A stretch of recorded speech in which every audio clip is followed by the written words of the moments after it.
सभी को नमस्कार। इस वीडियो में हम आज इलेक्ट्रोमैग्नेटिक पोटेंशियल्स फाई तथा ए के बारे में डिस्कस करेंगे। फाई जो होता है वो स्केलर पोटेंशियल है और ए वेक्टर पोटेंशियल है। तो उसके लिए हम मैक्सवेल्स फील्ड इक्वेशंस का यूज़ करेंगे। जैसा कि हम जानते हैं 4 मैक्सवेल्स इक्वेशंस होती है। Del dot D equal to rho, first Maxwell equation, del dot B equal to zero, second Maxwell equation, del cross E is equal to minus delta B upon delta t, third Maxwell equation, and del cross H is equal to J plus delta D upon delta t. तो ये 4 Maxwell equations होती है। इसमें D electric displacement vector होता है, B magnetic induction जिसे simply magnetic field भी कहते हैं, ई इलेक्ट्रिक फील्ड इंटेंसिटी और सिंपली इसे इलेक्ट्रिक फील्ड भी कहते हैं, एच मैग्नेटिक फील्ड इंटेंसिटी, जे करंट डेंसिटी और रो चार्ज डेंसिटी है। अब हम सेकंड इक्वेशन लेते हैं, del dot B equal to zero. तो इस इक्वेशन से हम क्या देखते हैं, कोई भी वेक्टर होता है अगर उसका डाइवर्जेंस जीरो होता है तो वो वेक्टर सोलेनोइडल होता है, परिनालकीय होता है। अब हम एक वेक्टर आइडेंटिटी का उपयोग करते हैं, divergence of curl of any vector is always zero, यानी किसी भी वेक्टर के कर्ल का डाइवर्जेंस हमेशा जीरो होता है। तो यहाँ एक वेक्टर है बी, इसका डाइवर्जेंस ले रहे हैं और ये जीरो प्राप्त हो रहा है। तो इसका अर्थ ये हुआ कि बी को हम किसी वेक्टर के कर्ल के रूप में ले सकते हैं।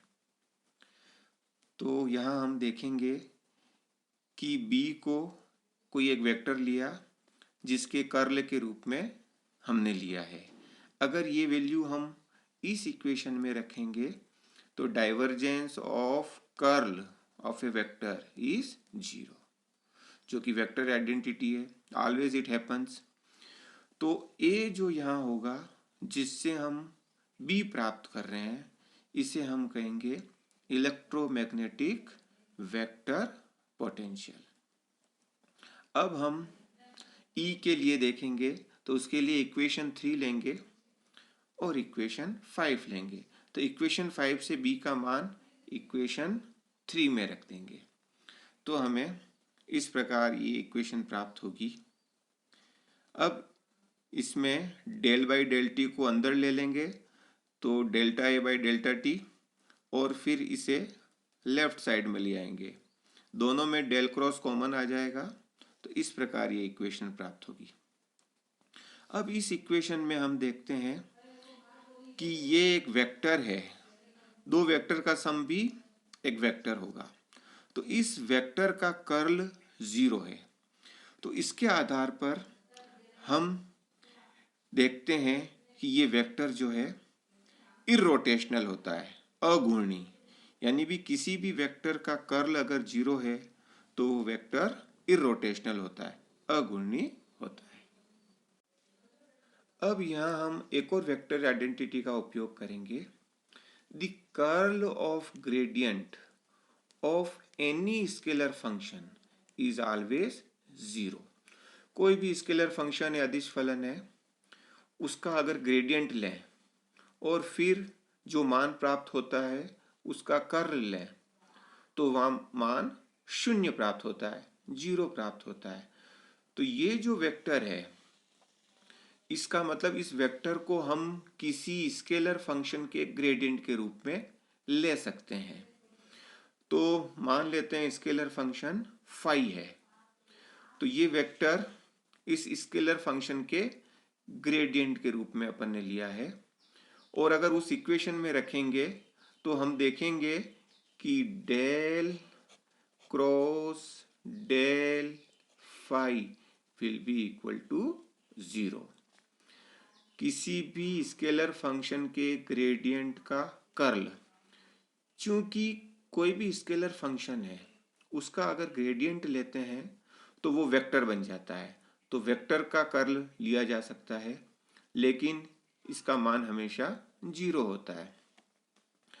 कन्वेंशनल फॉर्म में हमने यहाँ माइनस साइन लिया है, क्योंकि ये माइनस साइन आगे आप देखेंगे कई जगह आपने अध्ययन किया होगा, ये सभी जगह लागू होता है।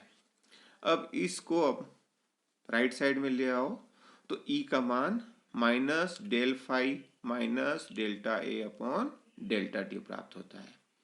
यहां जो फाई है इसे इलेक्ट्रोमैग्नेटिक स्केलर पोटेंशियल कहते हैं। तो इस प्रकार दो इक्वेशन प्राप्त हुई। एक इक्वेशन थी B is equal to del cross A, और दूसरी equation E is equal to minus del phi minus delta A upon delta t. तो इन दोनों इक्वेशन से अपन देखते हैं कि जो दो इलेक्ट्रोमैग्नेटिक पोटेंशियल्स हैं फाई और ए, उनके द्वारा इलेक्ट्रोमैग्नेटिक फील्ड वेक्टर्स जो है E और B दोनों का मान ज्ञात किया जा सकता है।